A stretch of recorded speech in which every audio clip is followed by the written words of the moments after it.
West Jr. again, bringing some more movie reviewage to you today. Just got finished doing a little viewing of one of the horror classics in the George Romero vault there. Got through viewing Day of the Dead. Came out in 1985. It's the sequel in the Dead series after Dawn of the Dead and before Land of the Dead. Day of the Dead is it's one of Romero's finest, in my opinion. It basically carries on the story of the zombies and the epidemic that's going on around the world. You've got some solid direction by Romero. I guess I should start in the beginning.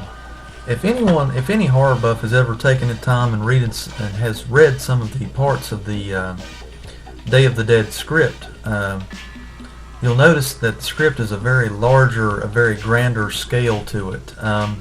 Due to budgetary constraints, just to put it shortly, Romero had to condense that script down to a smaller scale that he could film on the budget that was given to him. He still came out with a very fine product in my opinion. Basically, it's a movie that has stood the test of time. It's still just as gory and still gets the scares just like it did in 1985. Day of the Dead also has within it some of the best special effects work, in my opinion, of Tom Savini. And also, if you'll look closely, you'll see the guy that's went on to become a horror effects monster himself, Greg Nicotero. He plays one of the soldiers that meets at the demise of at the hands of the zombies. There again, it's got some good action in it. It's basically your standard zombie outing. The version that I own here in the vault is the Day of the Dead Anchor Bay DiviMax series. It has a good audio commentary by George Romero and Tom Savini and others. As with Dawn of the Dead, it's a very good presentation. The picture looks clear, the sound is good. It has a very good surround sound mix on it as well. The thing I like most about Day of the Dead, I like all the Living Dead series that George has put out, basically. I even like Diary of the Dead, the latest one. As long as George Romero's at the helm, I'll watch it. Basically, what really sets Day of the Dead apart from the other Living Dead series, basically, it has kind of a really grittiness to it, if you will. It was at the height of the slasher picks during the mid-'80s. Anything in the mid-'80s, if you'll notice, the gore is kind of way over the top, starting out probably in the 80s with John Carpenter's The Thing and moving on to other horror classics like Reanimator, things of that nature, where the gore is just like totally, they just said, let's just go all out, just throw everything in with the kitchen sink. I mean, let's not hold back, let's go ahead and make a gory pick. This film, like Dawn of the Dead, was released unrated. Those of us around the campfire can remember when films were still being put out unrated. It wasn't necessarily NC-17 or anything like that. You just couldn't get in without an adult. I mean, you could literally, nobody under 17, I believe the rule was, you could not view the film. Nowadays, you don't see that hardly at all.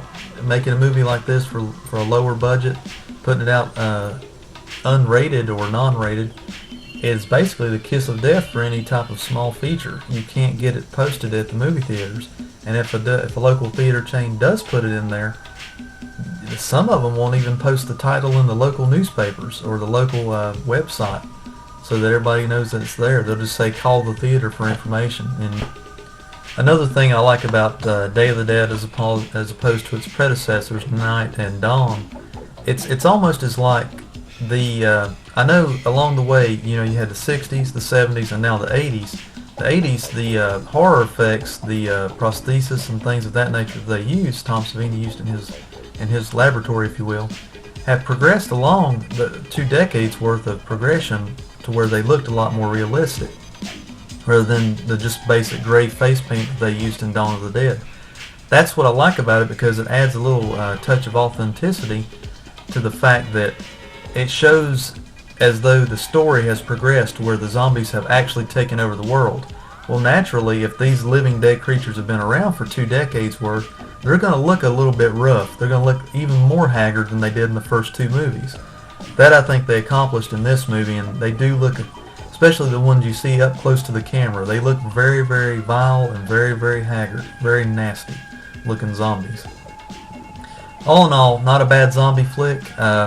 One of George Romero's best. Day of the Dead. If you've never seen it, prepare yourself. I wouldn't eat before it or even after it. I'd wait a little while. It's a bit gory, but it delivers the scares, and it's just as good now as it was back then. Give it a watch if you're into the horror movie scene, or if you just want to see a good old-fashioned zombie flick. There again.